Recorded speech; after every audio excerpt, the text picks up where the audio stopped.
Queridos hermanos, un gusto entrar en el hogar de cada uno. Es una bendición, la verdad. Bueno, quizás estábamos a poco tiempo de alguna presencialidad. Bueno, estamos orando por eso. En esta noche teníamos que continuar la serie de Primera Tesalonicenses, capítulo 2, con Carlitos Bolomo, pero bueno, han sufrido ahí un accidente. Emita, su hija, todos sabemos ahí por los grupos, gracias al Señor están bien. Así que les mandamos un saludo para todos, que el Señor los bendiga. Vamos a abrir nuestras Biblias. Yo aquí también tengo mi público. Tengo mi público. Vamos a abrir nuestras Biblias, vamos a ver un mensaje en la palabra de Dios, en un profeta en el Antiguo Testamento. Vamos a ver Jonás.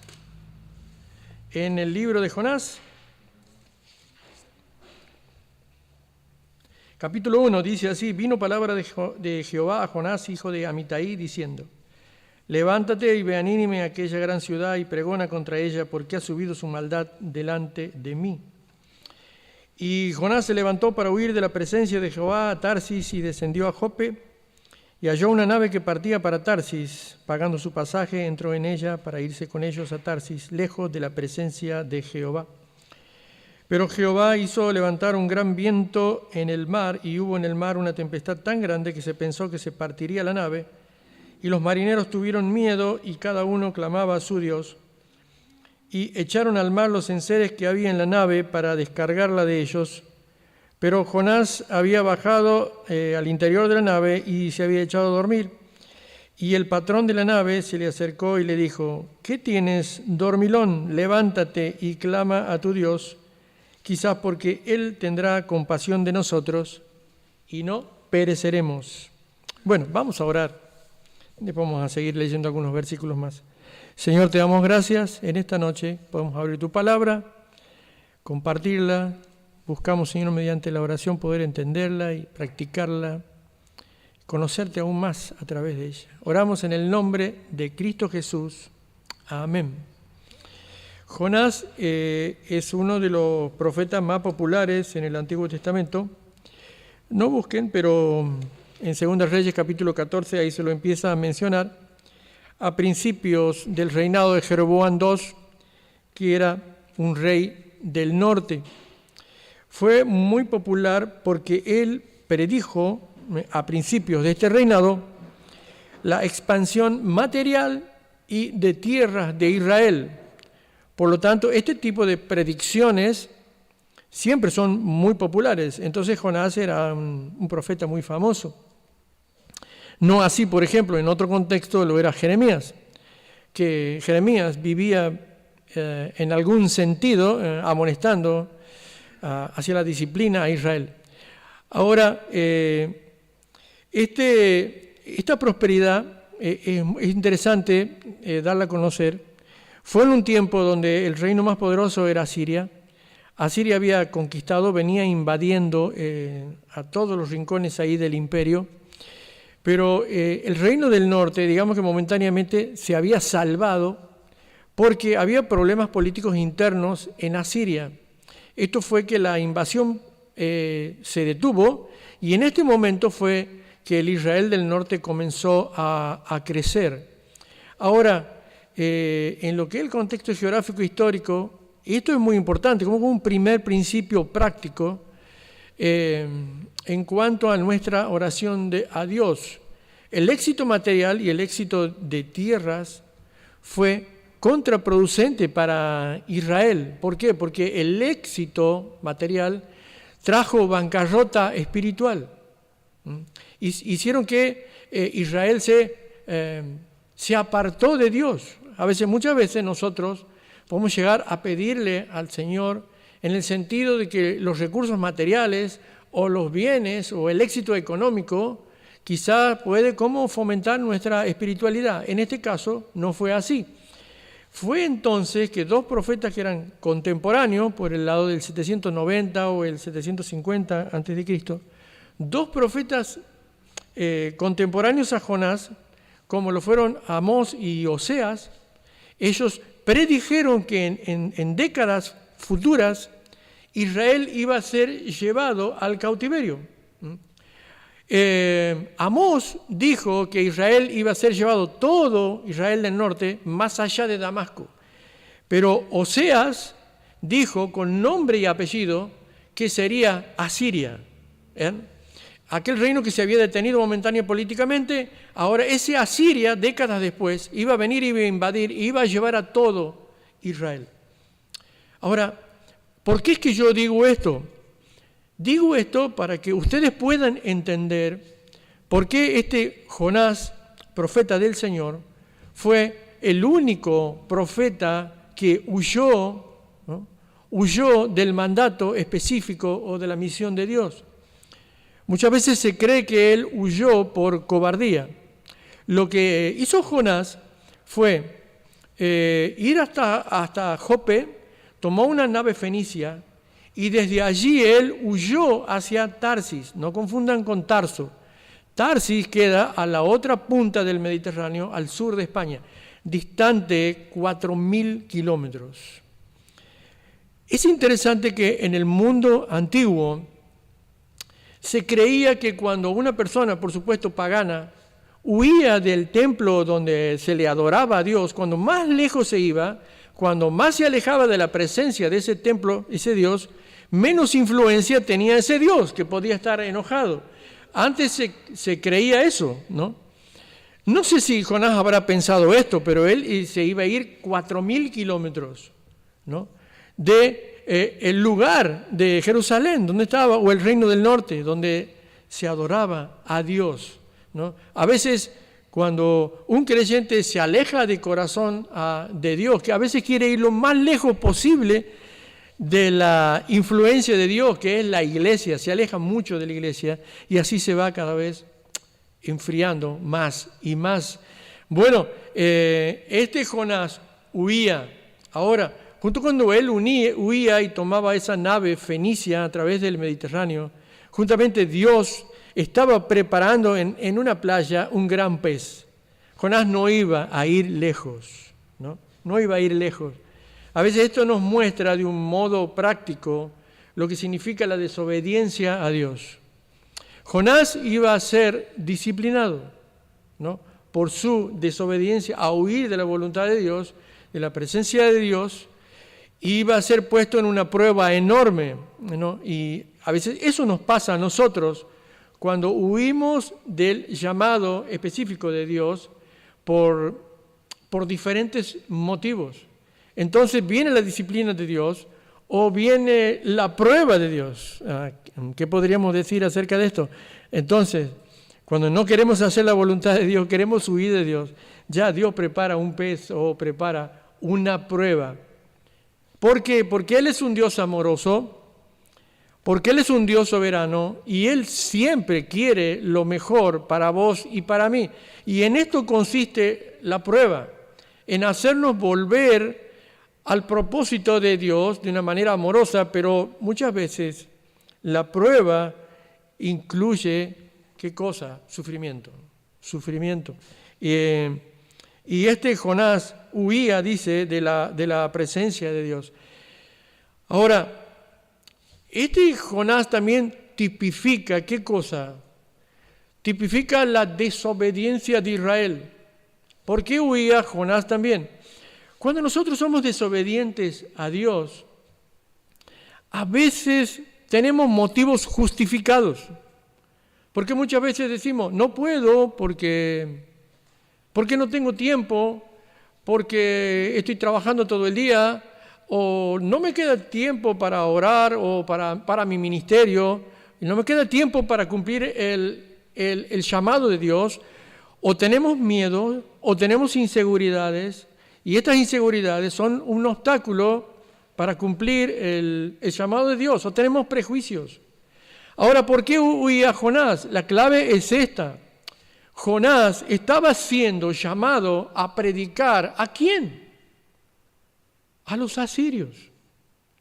Aquel pueblo que verdaderamente se cumplió la profecía de Amós y de Oseas, aquel pueblo que décadas después iba a invadir su propio pueblo y lo iba a llevar cautivo.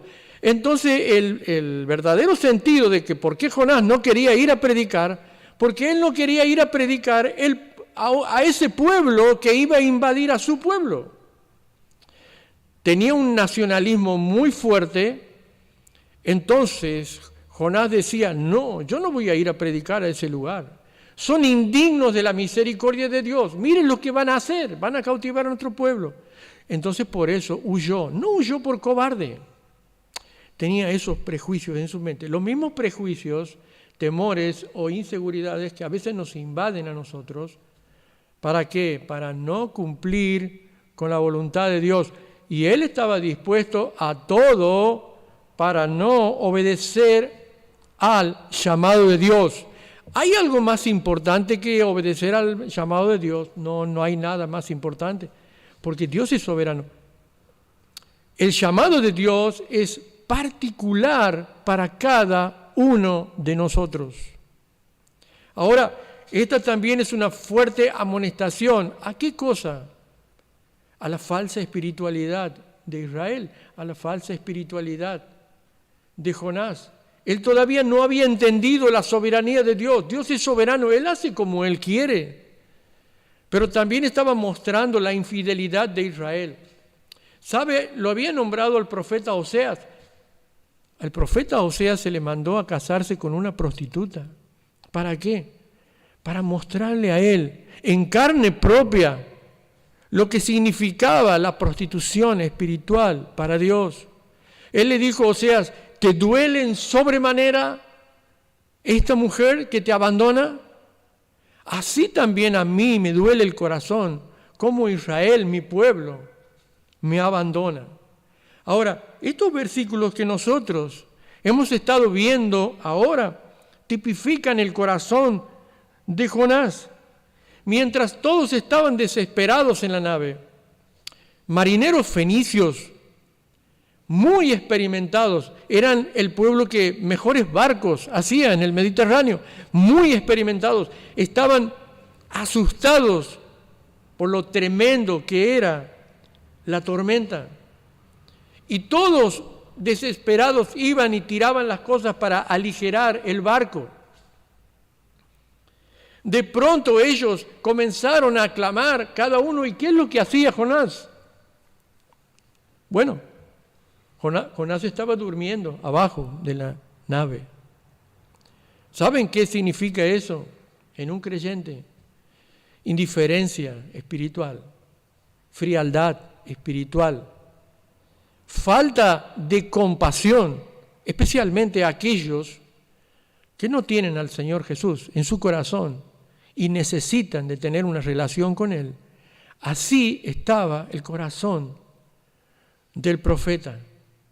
Pero también Jonás es un relato que así también estaba el corazón de Israel. El pueblo de Dios que estaba mandado a hacer luz a las naciones y testimonio a las naciones. Así estaba el corazón de Israel.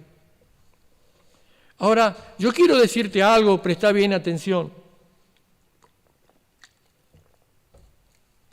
Jonás no pretende ser un relato acerca de la vida del profeta, de lo que hizo el profeta o de lo que dejó de hacer el profeta. Jonás es un relato de la soberanía maravillosa de Dios.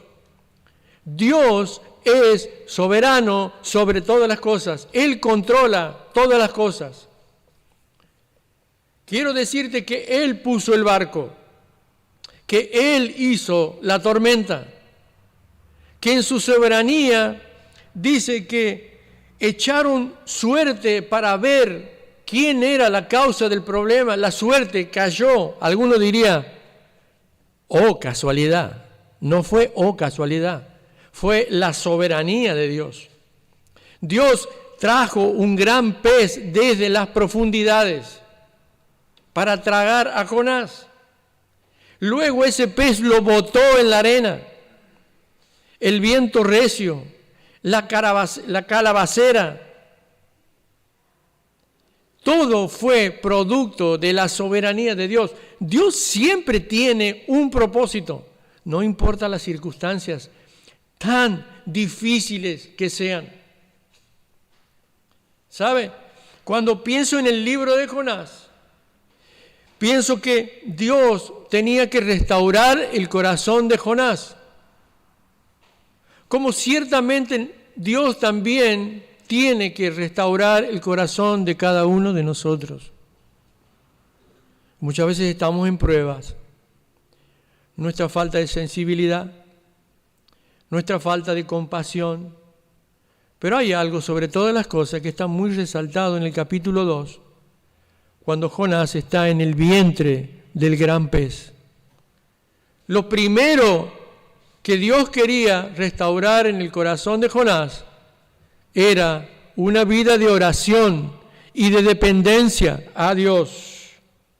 Una vida de oración y de dependencia a Dios.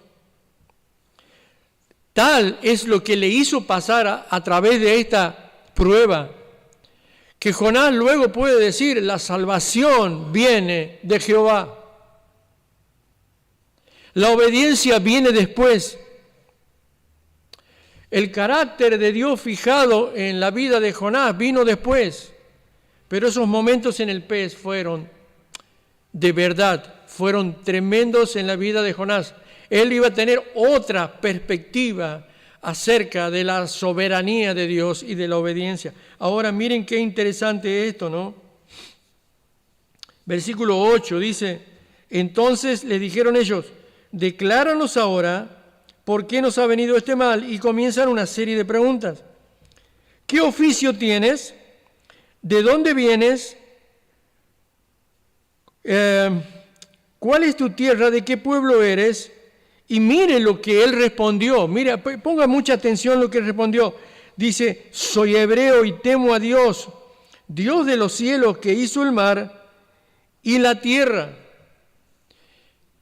Qué declaración tan inusual para una persona que prácticamente estaba apartada de corazón, con un corazón frío, con un corazón no compasivo y un corazón no sensibilizado y desobediente a la voluntad de Dios. Ahora, aún en esa desobediencia, él tiene el desatino de decir, soy hebreo, o sea, soy pueblo de Dios. Y aún más, él dice, temo a Dios. Bueno, es increíble a veces cómo nuestra conciencia puede engañarnos cuando nuestra conciencia comienza a estar cauterizada o cuando se empieza a enfriar, ¿no? Es una pérdida de confianza, es una pérdida de fe. Confianza también no solamente significa fe, también significa apoyo. No nos estamos apoyando en una relación con Dios, en un fundamento. Hemos perdido la idea de la soberanía de Dios, que Dios es soberano sobre todas las cosas, que debemos dejar atrás nuestros temores, nuestros miedos y nuestros prejuicios y obedecer con fe y confianza a la soberanía de Dios. Él todo lo puede, Él todo lo controla, Él todo lo sabe, Él tiene un propósito para todo. Él dijo, temo a Dios. La pregunta es, ¿temía a Dios? ¿Temía a Dios? La respuesta es no. Entonces, hay muchas cosas que en este momento nos pueden estar sucediendo a nosotros como creyentes. Tenemos una pérdida de confianza y necesitamos volver a tener confianza en la soberanía de Dios. Quizás estamos con temores y miedos y hemos perdido la paz porque estamos poniendo nuestra seguridad en otras cosas. Bueno, todos sabemos cómo sigue la historia de Jonás. Bueno, Jonás dijo en el versículo 12, tomadme y echadme al mar, y el mar se aquietará, porque yo sé que por mi causa ha venido esta gran tempestad sobre nosotros. Y aquellos hombres trabajaron para hacer volver a tierra la nave, pero realmente no podían. ¿Saben por qué? Porque ellos tenían temor de largar el hombre a Jonás al agua. Sabían de que no podían hacerse cargo de un homicidio o de derramar sangre inocente. Esa gente incrédulo estaban mostrando compasión y sensibilidad, pero Jonás no lo estaba haciendo. ¿Se dan cuenta? Jonás es un relato de la soberanía de Dios. Jonás denuncia el estado del pueblo de Dios y de la familia de Dios, Israel, de su falta de sensibilidad. Israel consideraba a los no judíos gentiles como perros paganos. Y Jonás, luego de esta enorme prueba, terminó obedeciendo a Dios y entró a Nínive, una ciudad de 120.000, 200.000 habitantes, a predicar el Evangelio, y la gente se convertía de a miles. Saben que por esa época, porque hay muchos escépticos o científicos que se cuestionan cómo el pueblo más cruel de la tierra, el que era tan violento aún con los cautivos, podía convertirse al Evangelio de esa manera. Saben, un poquito tiempo antes de que entrara Jonás a Nínive, hubo 2 pandemias registradas en la historia, 2 pandemias. Pero también hubo un eclipse total de sol, que era un muy mal augurio para ellos, para los paganos. Dios había preparado el corazón para que la palabra de Dios entre y Jonás pudiera compartir. Pero ¿saben qué?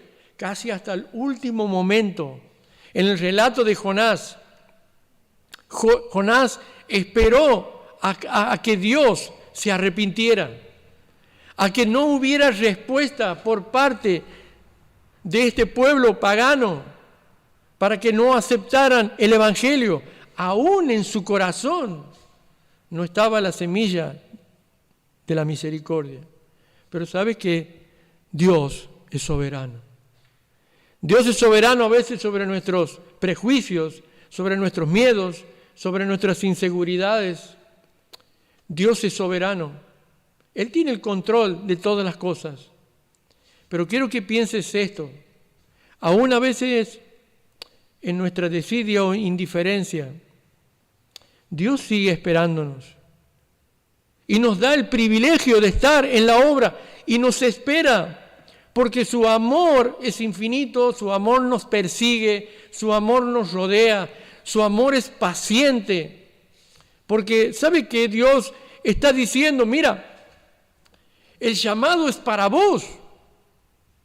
Jonás podría decir cuando él se iba por el Mediterráneo, Señor, ¿por qué no mandas a otro? Yo no sé hablar o no tengo recursos, es que no puedes mandar a otro. Dios le dijo, no, Jonás, este llamado es para vos. Y vos lo tienes que hacer. Y vos vas a volver. Nadie más lo va a hacer, sino vos. Y esto también te dice el Señor en esta noche. El llamado es tuyo. Dios ha puesto el llamado en tu corazón, con tus dones, con tus talentos, en el lugar donde Dios te quiere, Dios te espera, Dios te ama, Dios es soberano. Debemos obedecer a Dios. Bueno, quisiera terminar con dos textos en el libro de Mateo, si me acompañan.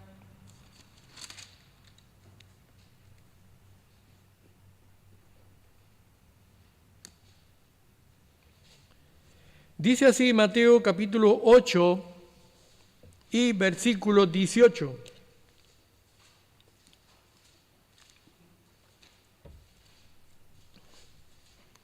Viéndose Jesús rodeado de mucha gente, mandó a pasar al otro lado, y vino un escriba y le dijo, Maestro, te seguiré a donde quiera que vayas. Y Jesús le dijo, atendé bien, las zorras tienen guaridas o madrigueras, y las aves del cielo nidos, mas el Hijo del Hombre no tiene dónde recostar su cabeza. Hay dos aplicaciones que saco de aquí. Voy a empezar por la segunda. Es el costo de seguir al Señor. El costo de seguir, el precio de seguir al Señor. Muchas veces hay dificultades. Muchas veces las tuvo el Señor Jesús, aún en su propio pueblo, la tuvieron los apóstoles, la tuvieron los discípulos, y la vamos a tener nosotros también. Incluye dificultades. El ser discípulo del Señor incluye un precio, pero para nosotros debe ser un privilegio servir al Señor. La primera aplicación, que yo la considero como una prioridad para mi vida, es esta. En la vida estamos muy aferrados, mucho más de lo que nosotros creemos, a cosas temporales. Y atendé bien, porque voy a decir cosas temporales que son muy apreciadas para nosotros. Por ejemplo, una casa, un hogar, lo que más quiere un matrimonio cuando recién se casa, o aún cuando están de novios proyectando la casa, la casita propia, el hogar, el trabajo, pero también la familia, la esposa, el esposo, los hijos, los queremos muchísimo. Muchas cosas materiales que son sumamente importantes para nosotros, estamos como muy aferrados, y la verdad que está bien, porque son nuestros afectos. Pero yo he escuchado muchas veces, por ejemplo, quizás a una novia decir, si él me deja, no sé qué va a ser de mi vida. O por ejemplo, a un esposo o a una esposa, si ella me falta, mi vida no tiene sentido. Alguien dice, si perdiera mi negocio, mi trabajo, no sé qué haría. Estaría vacío en mi corazón. Y esto es lo que apunta el Señor Jesús cuando dice el valor de las cosas eternas y el valor de las cosas temporales. Por eso que tenemos tanto temor a veces de perder la vida. El mundo se aterroriza de perder la vida, el cuerpo. Pero el Señor Jesús pone sobre las cosas temporales. El Señor Jesús lo que le dice a los discípulos en Mateo, el tener una relación personal conmigo, con Jesús, con el Señor, es algo eterno. No te hace falta más nada que confiar en mi soberanía. Y esa es la verdadera fe, es una confianza en Dios, que aunque quizás falte todo alrededor, yo lo tengo a Él. Él no me va a hacer faltar nada. Él me va a cuidar. Él me va a proteger. Y Él en esta vida temporal me va a acompañar a ese lugar donde todos estaremos juntos. Entonces dice el Señor, si tienen las prioridades bien establecidas, ¿no? Bien establecidas, si tu confianza está en mí, si no hay nada más importante que yo, si conoces acerca de mi soberanía, todo está bien. Yo voy a agregarte seguridad en las cosas que te hacen falta, las necesarias. Yo voy a cuidar. No tengas temor, no tengas ansiedad por el futuro, por lo que va a pasar. No tengas. Y en Mateo capítulo 10, versículo 26, continúa diciendo, así que, como una conclusión, no teman porque nada hay encubierto que no haya de ser manifestado, ni oculto que no haya de saberse.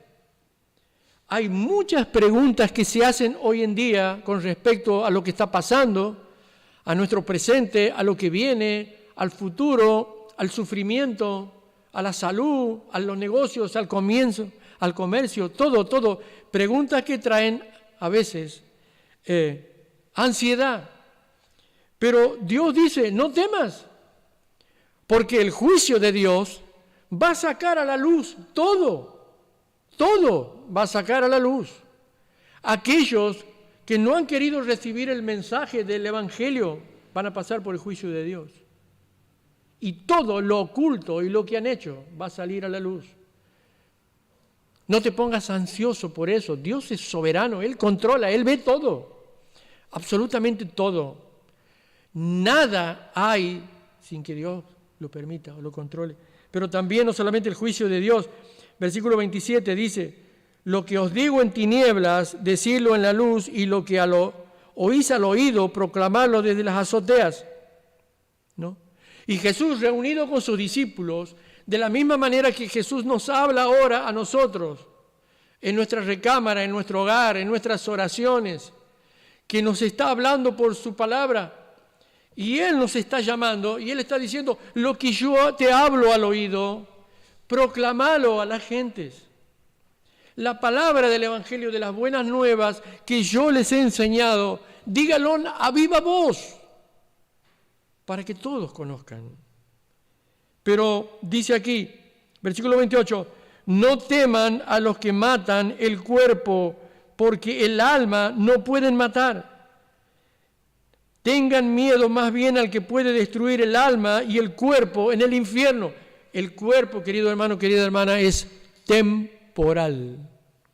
El cuerpo es temporal. El alma es eterna. Nadie en este mundo, nadie en este planeta puede destruir el alma. Ahora, se debe temer a Dios, porque Dios puede condenar al infierno a un alma que no cree en Él, pero puede dar vida eterna por la sangre de su Hijo Jesús derramada en la cruz a todos aquellos que se acercan a Él en busca del perdón, porque Dios es soberano y Él puede hacerlo. No tengamos miedo a los que amenazan el cuerpo o matan el cuerpo. Eso era el aliento para aquellos discípulos, para los apóstoles, para los discípulos, para nuestra generación y para las que vienen. No tengamos temor. No tengamos temor. Y al final termina con una ilustración muy bonita. Mira, dice, no se venden 2 pajarillos por 1 cuarto, con todo, ni uno de ellos cae a tierra sin vuestro Padre lo sepa. Bueno, en esa época, en la época del Imperio Romano y en la época de Jesús, el salario de un obrero diario es 1 denario, salario de un obrero diario.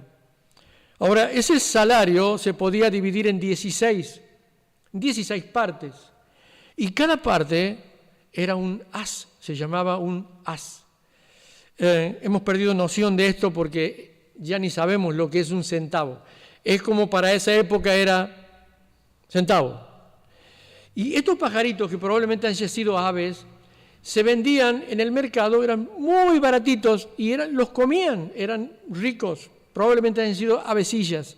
Eran, pero tan baratas que con un as, 16 avos de 1 denario, con un as podías comprar 2 pajaritos.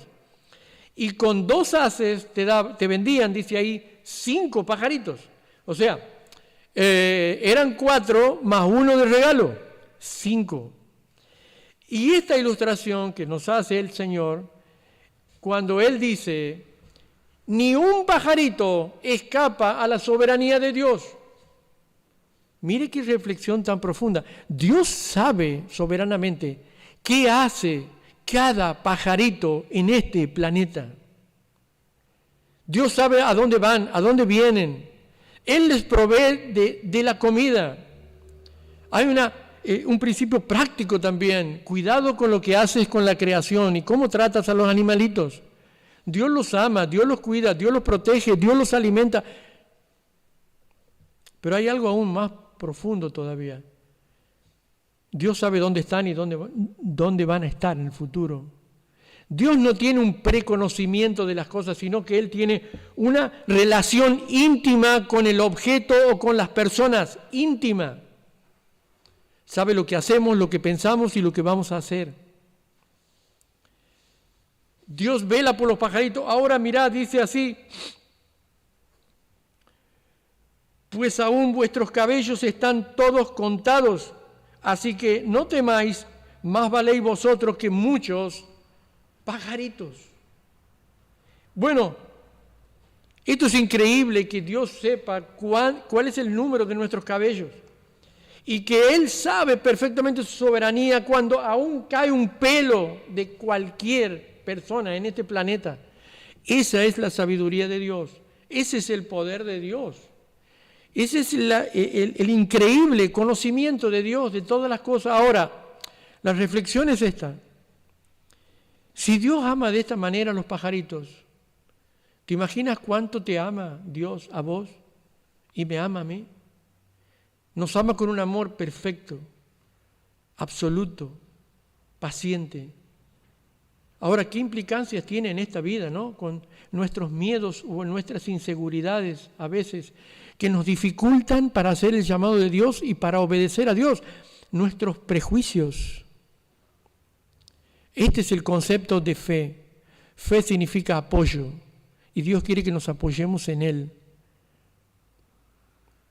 Dios nos ama y nos cuida.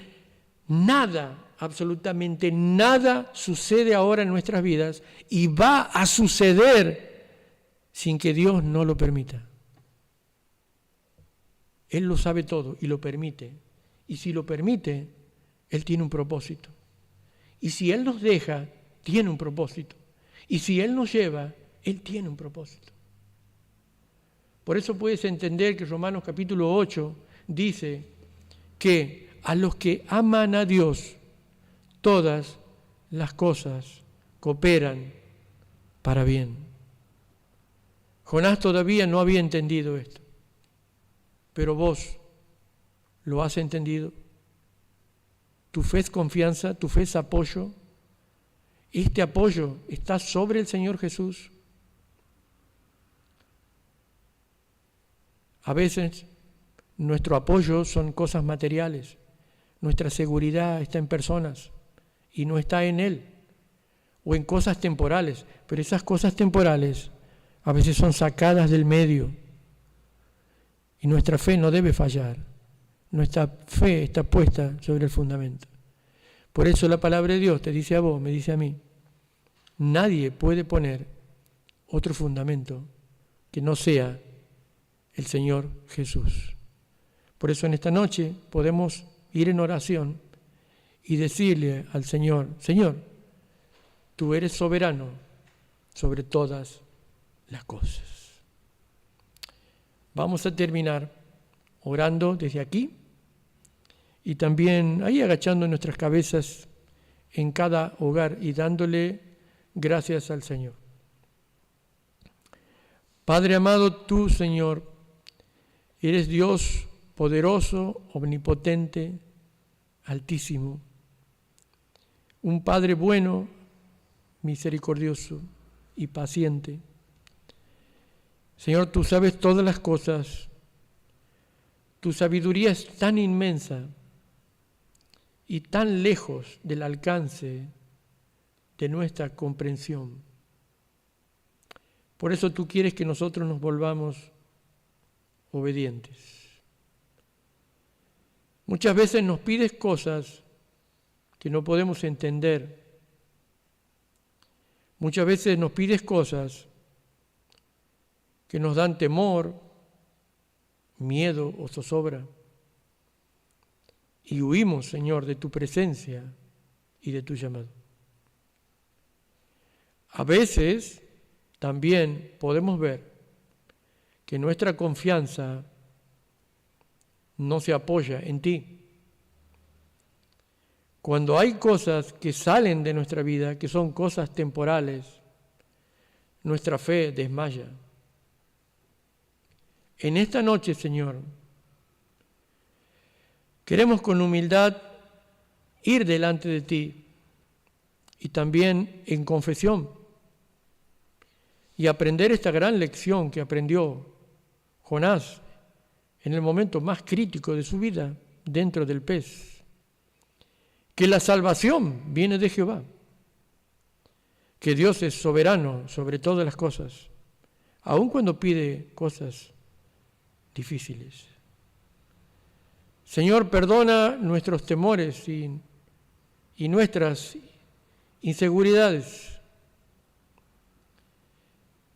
Padre amado, gracias por tu palabra. Nos has dejado ejemplos de aún personas que caminaban por el ministerio, que te servían, que estaban constantemente dedicadas al servicio, como Jonás, pero tenían un corazón enfriado, que aún podía decir que temía a Dios y que era parte del pueblo de Dios, pero no se daba cuenta que su fe estaba desenfocada. Gracias, Señor, por nuestra iglesia, por poder tomar la palabra en esta noche y porque tú eres un Dios de amor. Tu amor nos rodea. Tú cantas, Señor, cánticos de amor a nuestro alrededor. Nos proteges, nos libras. Tú eres paciente, nos prosperas, nos das recursos. Señor, todo, pero todo proviene de ti y para ti, Señor, sea la gloria. En el nombre de Cristo Jesús. Amén.